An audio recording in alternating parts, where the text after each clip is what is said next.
The ETS season is in full swing and we are back with another event, this time in rainy, windy London. After the first Spikeball major in Toulouse, with its upsets, the players now have the chance to redeem themselves before the European Tour Series will slowly but surely come to an end.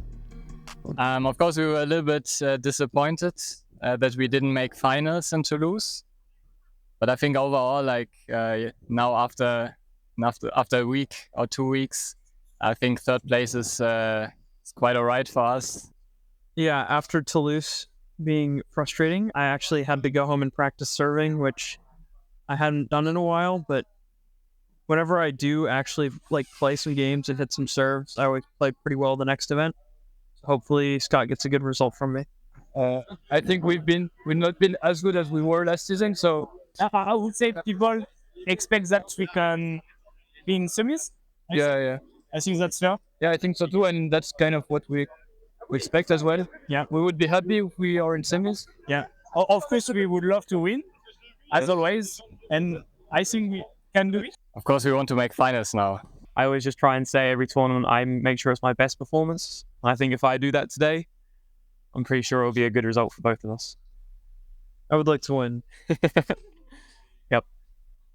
He played okay. Not terrific, but not bad. Didn't convert a lot of touches, but got a lot of touches. Wind's been tough all morning, so yeah, just hoping we can play a little bit more closer to both our ceilings in bracket play. We won our games. We are just not happy that about how we played generally. Could have played better. We are experiencing London weather. Fred is enjoying it.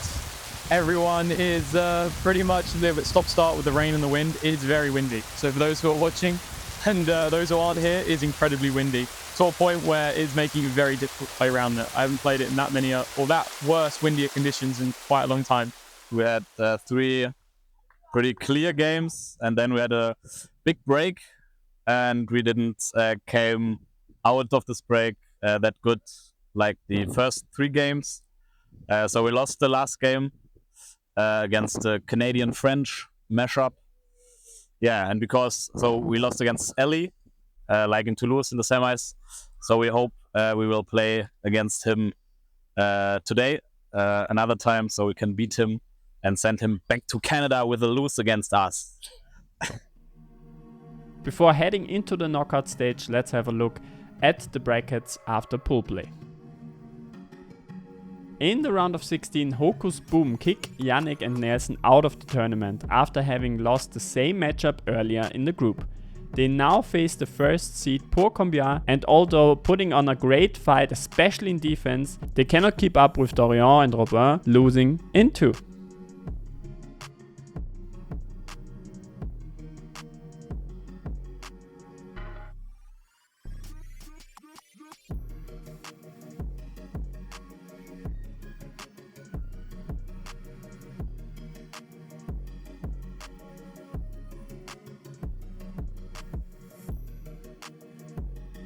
Ari tried to figure out wind because it was really windy, and yeah, I think we hit very good serves because we just, like Dorian always says, just eat it hard.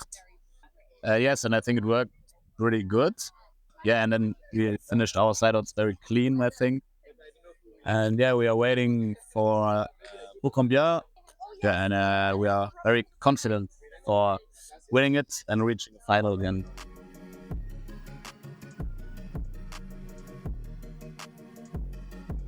Yeah, we were pretty happy. I think it was our best game of the day as a team. We started both games very well, which I think was the difference. We went ahead in both games pretty early. We had some really good defensive touches. Both had some good aces. Obviously, Fred got a lot of aces. But no, nice. Really good performance, I think. In the last quarter, Pilon Sandors win against the Swiss team Rimle Peter in 3 sets and now facing those Roundnet Players in semi-finals. You know, them beating Eisenträger has been pretty impressive, but also in 1 game to 21 with wind, if you don't put serves on, you can lose anyone. Either way, I think pretty confident heading into the semi-final.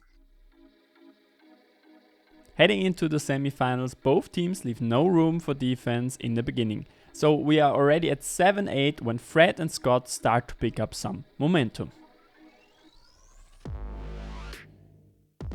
Good touch by Scott. Emerick is there, but Elie can't get the ball in time. It is 13-15 now and Fred to serve. And he's there for another touch. Great set, and the backhand sent this ball away and making it a 3-point lead. We haven't seen much of Elie's serving power yet, and he would have to change that quickly in order to make a comeback in this first set, because we are already at 15-18. And he does get 2 aces in a row to close the gap to 1 point. Another strong serve, and Scott puts it on somehow, but that's not enough, and Pilon-Sandos get the equalizer at 18-18. He goes for the backhand again.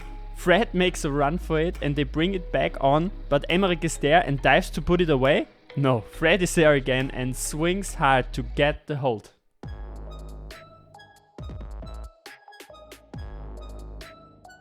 However, at 21-20 they again have to serve receive Elie to stay alive. Not the best serve receive, Scott tries to bring it back, but they can't make it happen and lose the first set.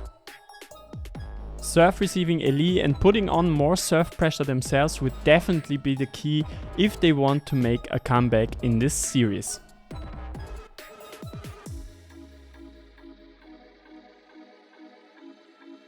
And that is exactly what they do in the second set, as Fred demonstrates that his serving practice was worth it. At 9:15 Scott also joins in and they are just acing Elie and Emerick left and right, as they stand no chance right now.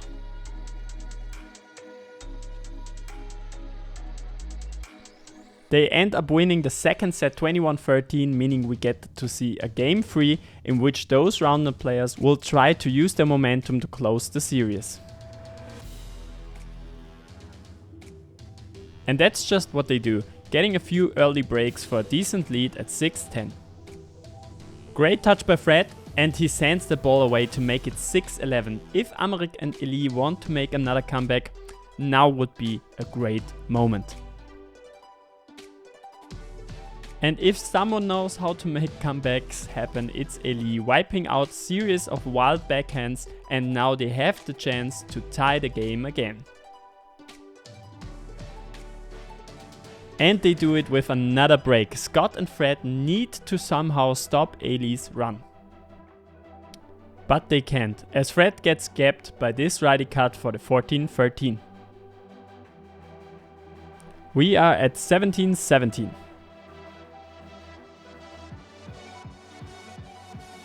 Great touch by Fred. He goes for the backhand, but it will be called rim and Fred is not happy with that call.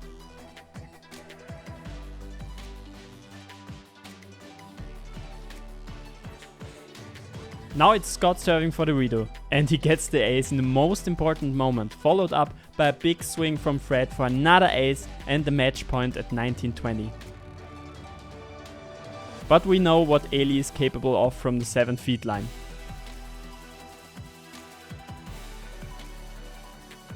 But they finish it and advance to the final in a crazy 3-game series, kicking Emerick and Elie out of the tournament.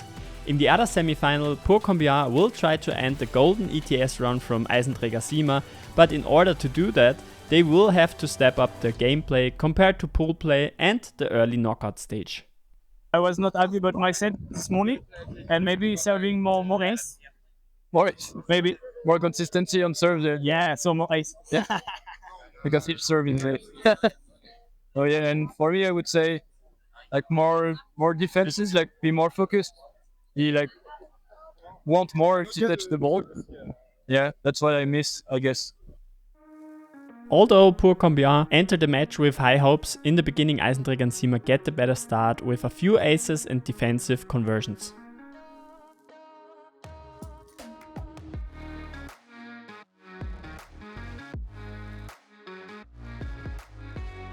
(4-8) now, and with another ace, Paul forces Robin and Dorian to take a timeout in order to reset themselves.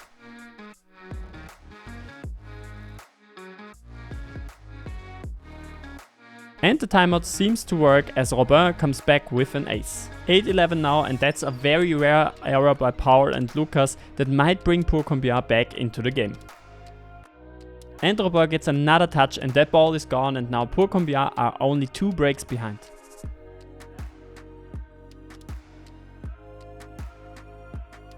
Robert with the put on wants to get into defense now, but this time Paul finishes it cleanly and stops Pour Combien's run, and all of a sudden it seems like Eisenträger Siemer are trying again and close the game with a run of 5 aces.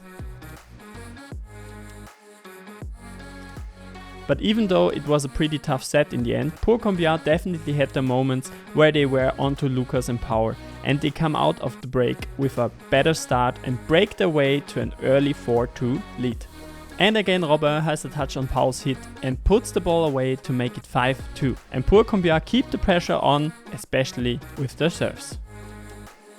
And after another hitting error, it's now Eisenträger Siemer who have to take a timeout as they are down 4 points at 10-6.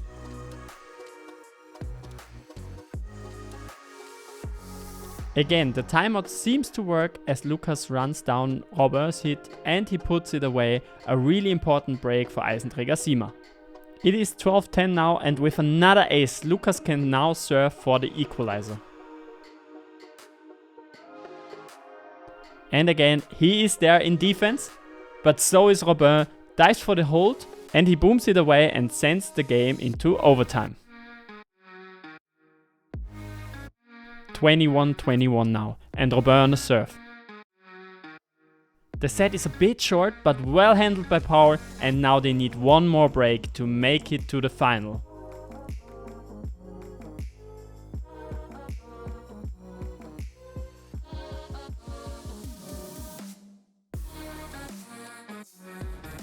And they get it. Win the second set 23-21. Pour Combien were close to taking it to a game 3, but Eisenträger Siemer are just too clutch and now face those Roundnet Players in the final of the ETS London 2023. Frederick Hinkle starts off the game at 0-0. And he starts it off well with an ace backed by Scott, definitely not the start that Lucas and Power wanted, so they are looking to bounce back quickly.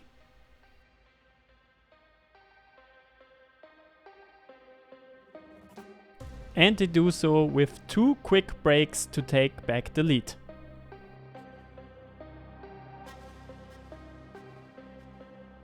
Great touch by Paul and a nice hit. Now Eisenträger Siemer are starting to feel real comfortable. Lucas pulls out some crazy serves to make it 8-4.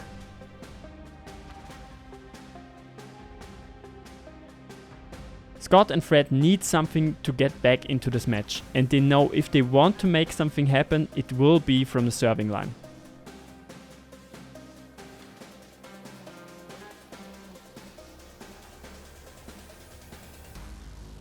But Paul and Lucas' sideout is just too clean, making it close to impossible for TRP to break them in this first set. On the other side, they extended their lead further and now have an 8-point lead at 19-11. Paul fakes left, goes right, and that's another ace and 9 game points for Eisenträger Siemer.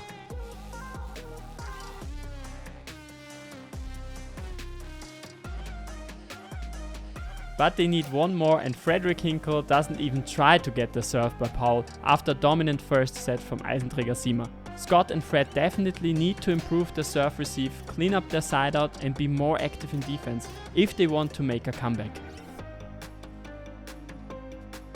And as we start the second set, everything goes according to the plan, and they even get their first defensive conversion of the match to give them a 2-point lead.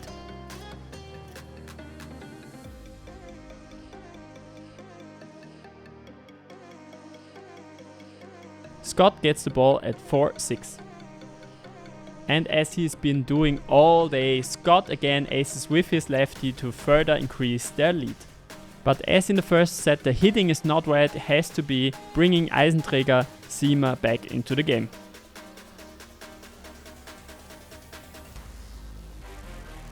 (14-11) now in Power with another ace, putting TRP in a tough spot, but they don't plan on giving up just yet. Scott brings back the hope with an ace, so only 2 more points to go. The serve is high, but Power plays it, but can't put it away, and now Eisenträger Siemer need another break to get back the crucial 2-point lead. good up by Power, and this signature diving finish for the 17-15, both teams are all in, and now Fred needs an ace to keep him and Scott alive. But he can make it happen, so now Power and Lucas have 2 tournament points.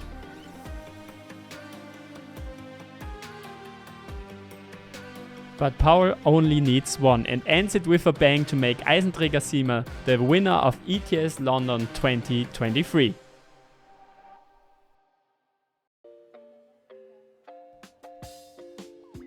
The podium is completed by Pour Combien, who win their first podium finish this season. Congratulations to all winners and thanks to London Roundnet for organizing this unforgettable event. If you enjoyed this video, please like, comment and subscribe. Your support goes a long way, and don't forget to check out Brooklyn, who make these videos possible. The link is in the description. See you in the next one.